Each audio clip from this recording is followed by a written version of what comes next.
Hello, good morning dear student. Gayatri Vidya Mandir के YouTube channel पे आपका स्वागत है।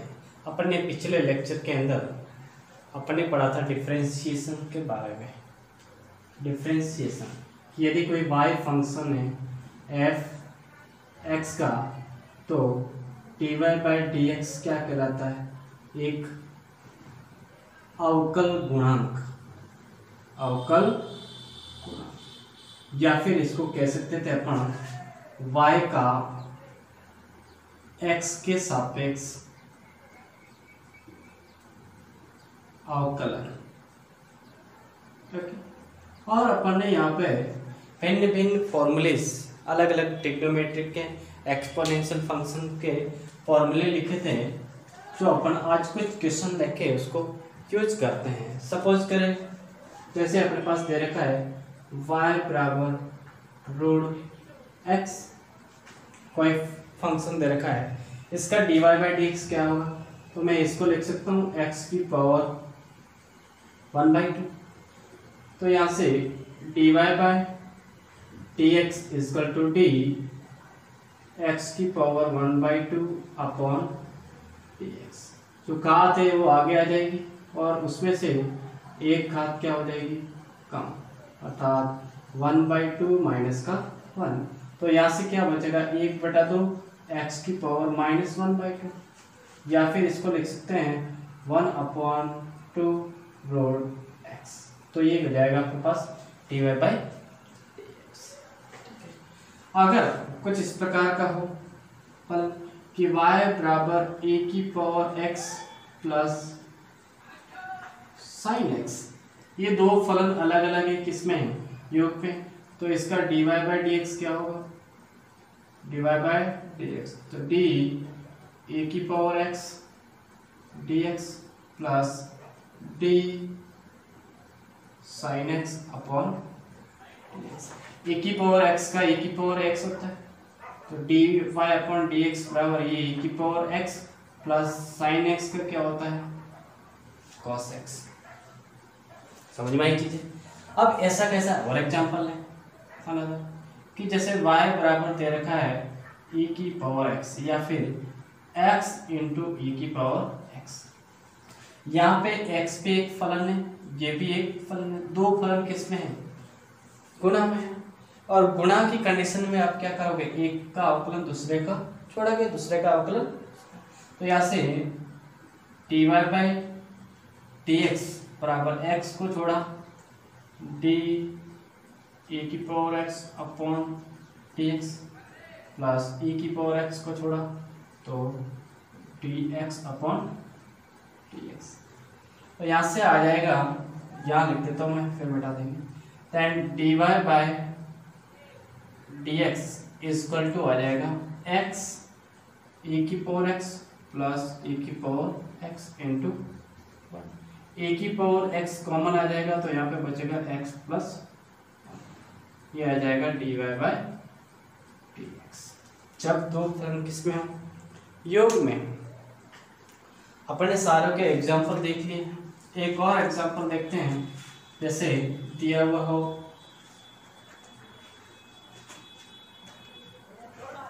कि y बराबर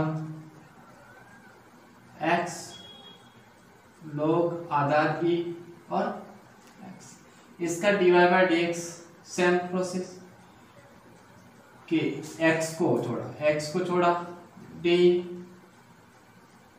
log e x upon D x plus log e x को छोड़ा dx अपॉन x। तो यहाँ से dy बाई डी एक्स बराबर x इंटू लॉग एक्स का 1/x plus log E X into क्या आ जाएगा? x से x गया 1, then dy by D X बराबर आएगा 1 प्लस लॉग ई, ये आपके पास। ठीक है। अब ऐसा कैसा एक और क्वेश्चन, अब भाग वाले लेते हैं। क्या लें? भाग वाला कि दो राशियां क्या हो? भाग में हो। भाग वाले कंडीशन देखें, सपोज करके दिया गया हो कि y बराबर ई की पावर एक्स अपॉन y बराबर e की पावर x अपॉन x। तो आप जानते हैं dy बाई डी एक्स, इसका नीचे वाले का क्या था स्क्वायर, और x को छोड़ो D E X upon T X, minus का e की पावर x छोड़ो D X upon D x.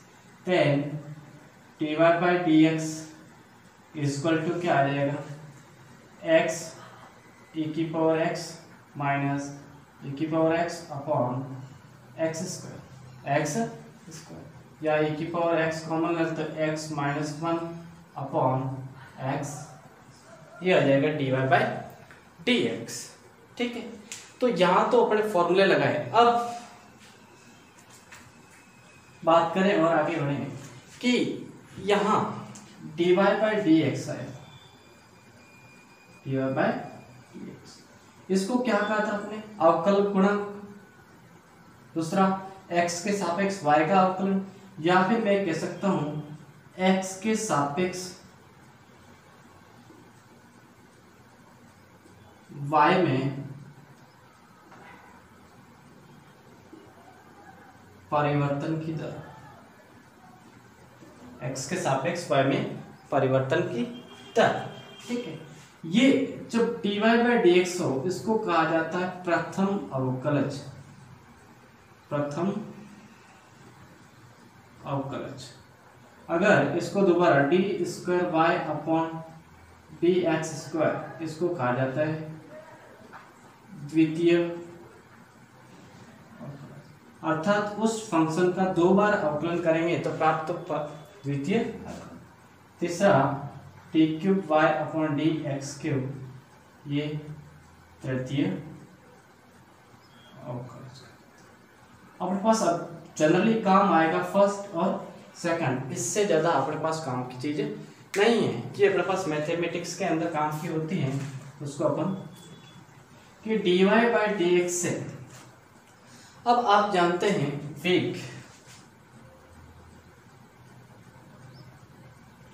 v बराबर अपन लिख सकते हैं del x upon del T, और किसी क्षण विशेष पर बात करें वी टी तो अपन क्या करते हैं, limit delta T tends to 0 del x upon del T, और इसको ही अपन लिखते हैं डी एक्स अपॉन टी। तो वेग v बराबर पास आ जाएगा यहाँ पे कि D X upon T T. तो यहाँ पे क्या कहा जाएगा, वेग क्या हो जाएगा कि विस्थापन में या फिर विस्थापन का समय के सापेक्ष अवकलन। कैसा, एक बार अवकलन क्या प्रदान करेगा, वेग को बताता है। तो जब विस्थापन का फलन दे रखा हो, किसका, विस्थापन का फलन दे रखा हो कि x बराबर फंक्शन ऑफ किसका है, t का, तो वहां से dx अपॉन अगर dt ज्ञात करा जाए तो वो किसको बताएगा, उस वेग को प्रदर्शित करता। तो ये अपने पास इस्तेमाल हो गई चीज इसमें फिजिक्स के अंदर। और भी आगे इस्तेमाल त्वरण क्या होता है, त्वरण में वो अपन आगे बताएंगे जब यूज आएगी चीजें। ठीक है, अब इसमें एक और चीज बता देता हूं मैं, मैक्सिमा और मिनिमा। क्या हो जाएगा, मैक्सिमा और एंड हमारे पास पूछ ले कि कोई भी फंक्शन दे रखा है कि y is a function of x है, तो यहाँ पे बताओ कि x के किस मान पर वो मैक्सिमा होगा, x के किस मान पर y मैक्सिमम होगा, और x के किस मान पर y क्या होगा, मिनिमम। अब x के y के मिनिमम मैक्सिमम के लिए अपन देखें, जैसे अपने पास ये एक x एंड y का ग्राफ है कुछ इस प्रकार सा। तो यहाँ पे ये जो मान आएगा इसका, ये y मैक्सिमम होगा और ये y मिनिमम कहलाएगा। ओके, तो ये y मैक्सिमम और मिनिमम का पता लगाने के लिए अपने पास कोई फंक्शन होगा और अवकलन का क्या इस्तेमाल है। तो यहाँ पे देखें, अवकलन का मतलब एक्चुअल में क्या है, वहां पर उसका स्लोप क्या करना। तो यहाँ देखिए इसका स्लोप कितना है, 0 है, यहाँ पे भी कितना है, 0 है। तो अपन मैक्सिमा और मिनिमा के लिए अपन क्या करेंगे, एक बार स्लोप ज्ञात करेंगे या अवकलन करेंगे और उसको क्या पुट करेंगे, 0, और यहाँ से जो t का मान या x का मान होगा, x का मान आएगा और इस x के मानों के लिए ये फलन मैक्सिमम होगा और मिनिमम। अब t का मान एक अधिक होगा और एक कम होगा, अलग अलग होगा। और t के, अब t का मान बस जो आया वैसा करो। अब इसका एक बार और क्या कर दिया जाए, अवकलन। तो अपन क्या करेंगे, D square Y upon D X square. अब एक बार अपने पास t का मान रखेंगे और यदि वैल्यू कैसे आई, पॉजिटिव वैल्यू आई। पॉजिटिव वैल्यू आने का मतलब वहां वो क्या है, मिनिमा है। क्या है, मिनिमा। अगर value dy by D square by D और नेगेटिव वैल्यू, इसका मतलब क्या है यहाँ पे, मैक्सिमा।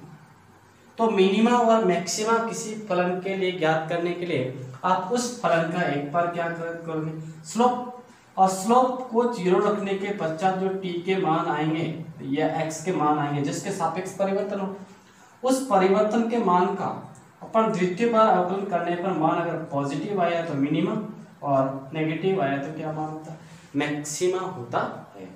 तो इतना ही अपने पास 11th और 12th के अंदर इस्तेमाल होगा। ठीक है, चलिए, तो ये चीज कंप्लीट होगी अपने पास अवकलन की। अब बात करते हैं अपन समाकलन। क्या करते हैं, समाकलन। दूसरा टूल्स अपन पढ़ते हैं मैथमेटिक्स का, इंटीग्रेशन।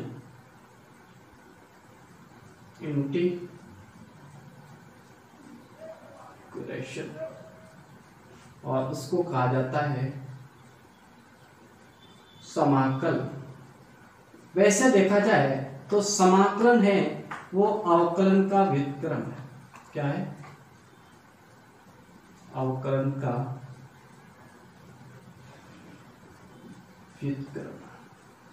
अवकलन का व्युत्क्रम किस प्रकार, जैसे कोई फंक्शन है y बराबर fx, इसका अगर dy बाय dx किया अर्थात d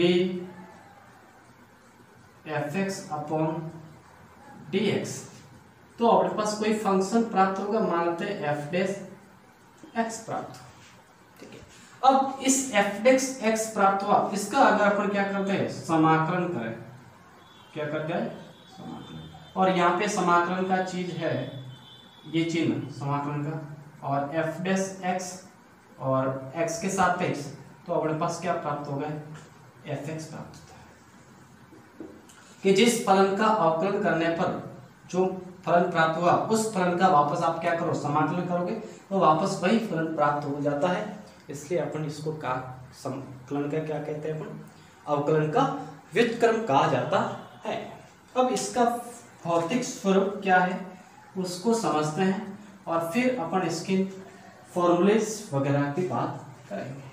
ठीक, कि जैसे अपने पास यहाँ पे एक ग्राफ बनाते हैं, ये y and x, y x के बीच एक ग्राफ मान लेते हैं। ठीक, एक पॉइंट ये डिनोट किया a, एक पॉइंट p, या सपोज करें ये कैपिटल है, ये कैपिटल P।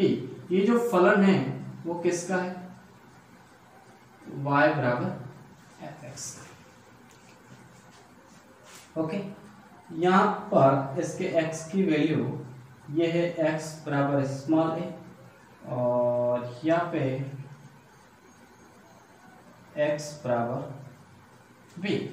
ओके, यहाँ पर y की कुछ वैल्यूज है जो निरंतर क्या हो रही है, परिवर्तित हो रही है। ओके, अब मैं इस वक्र के अंदर ये जो एरिया है, नीचे वाला भाग है, छायांकित भाग है, इसमें से एक ऐसा अल्पांश लो, ये अल्पांश लिया,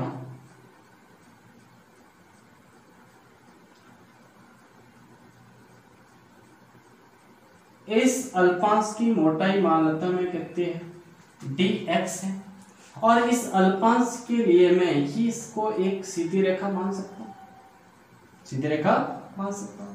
तो ये p q r s, ये a b c and d। तो ये जो मान है ये y के बराबर लिख सकता हूं, किसी x के मान के लिए y का मान।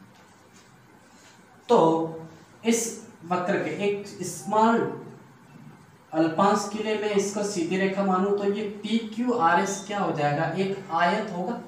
क्या होगा, आयत होगा। तो मैं लिख सकता हूं पी क्यू आर एस का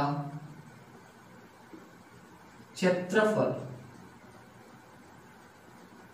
बराबर कितना हो जाएगा, y into T X, Y into T X, कि ये अपन कह सकते हैं y इंटू डी एक्स किसका, dx मोटाई के अल्पांश का क्षेत्रफल, dx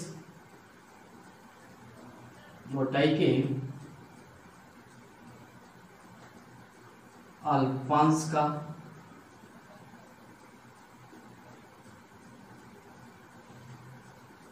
क्षेत्रफल। ओके, अगर बात करें ऐसे ऐसे अल्पांश बहुत सारे होंगे यहाँ पर अलग अलग मोटाई की, तो अपन कह सकते हैं ए व बी के मध्य सभी अल्पांशों का क्षेत्रफल होगा, अल्पांशों का क्षेत्रफल होगा। अगर एक अल्पांश का क्षेत्र पी क्यू आर एस के बराबर है तो इसमें असंख्य अल्पांश होगा, तो और उस असंख्य अल्पांशों का क्षेत्रफल किसका बराबर होगा, कि ए बी सी डी के क्षेत्रफल के बराबर होगा। तो इस अल्पांशों का क्षेत्रफल बराबर है, मैं लिख सकता हूं इसको, क्षेत्रफल बराबर हो जाएगा समेशन ऑफ सभी अल्पांशों का योग y इंटू डी एक्स, कहां से कहां तक, x बराबर a से लेके x बराबर b तक। और इस समेशन के चिन्ह को, इस समेशन को चिन्ह को अपन ने एक रिप्लेस कर दिया y इंटू डी एक्स और लिख दिया a b, क्या लिख दिया a b, और ये किसके बराबर है, मैं कह सकता हूं a b c d का क्षेत्रफल, ए बी सी डी का क्षेत्रफल। तो यहां से अपने पास हो जाएगा y की जगह एफ एक्स लिखें तो समेशन ऑफ a से b समाकलन, और F x D x, F x D x वो बराबर हो जाएगा ए बी सी डी का क्षेत्रफल, या फिर लिख सकते हैं इसको y x वक्र तथा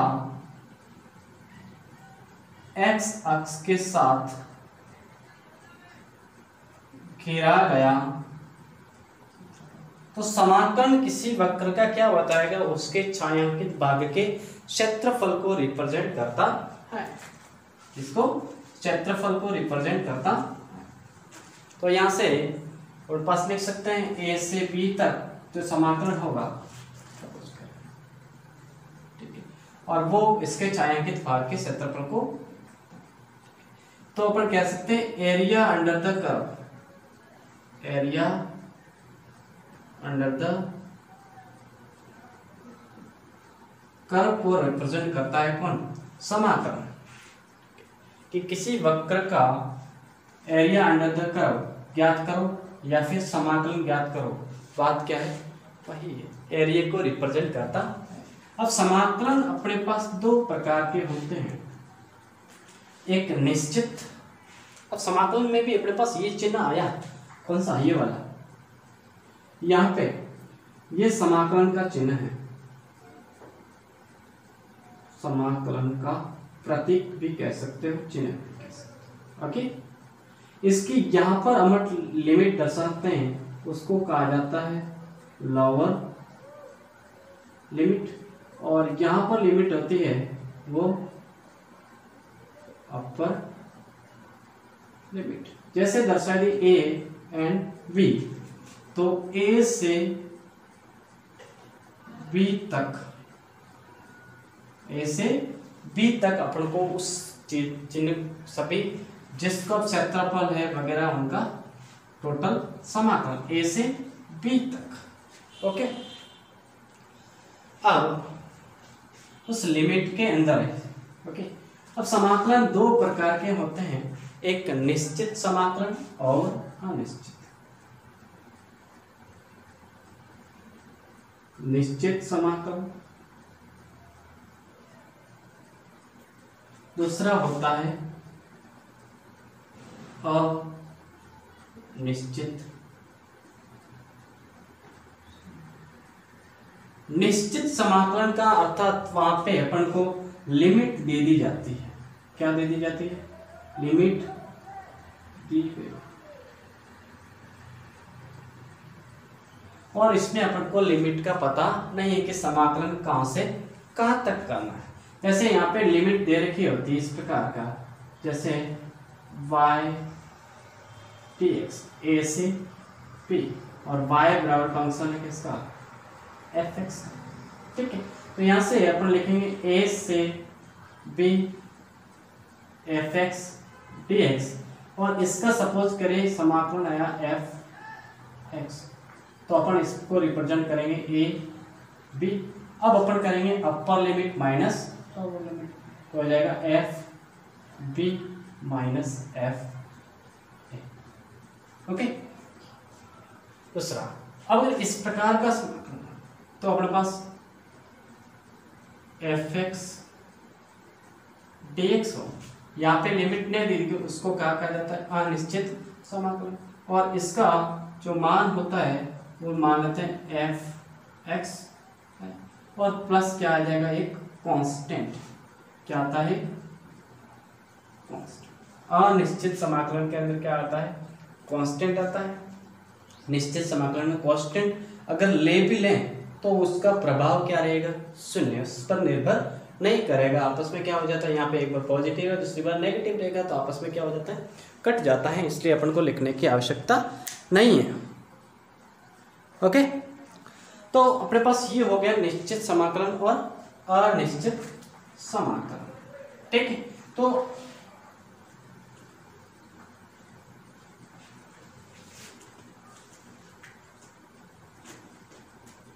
अब अपन इससे